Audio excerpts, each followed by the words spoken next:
I want to ask you a question. Are you a public sector or government pro? Are you on social media?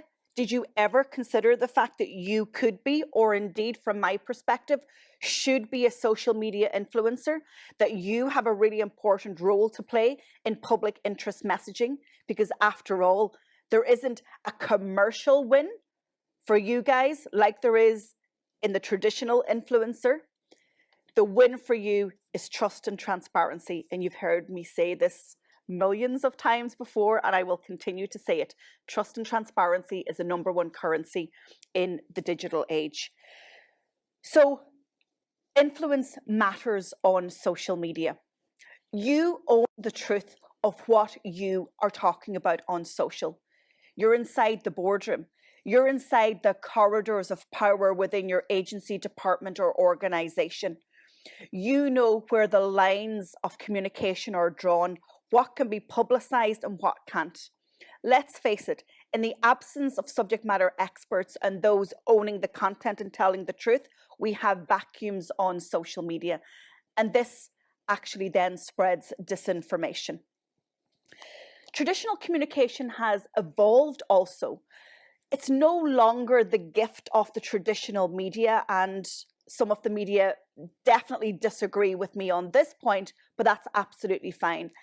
It's no longer in the gift of traditional media to simply be the vehicle or the key platform to communicate public interest messaging to the public.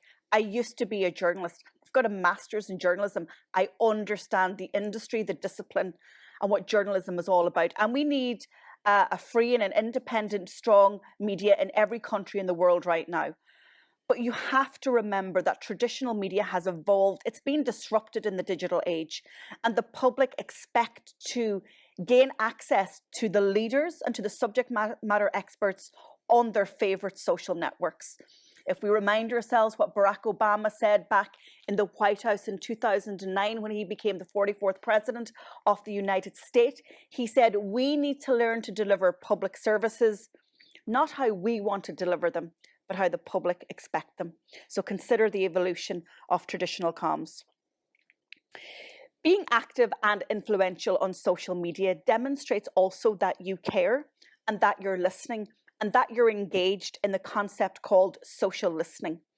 I know you may be getting social listening reports from your digital communications team, but as the great GAA line goes, nothing beats being there.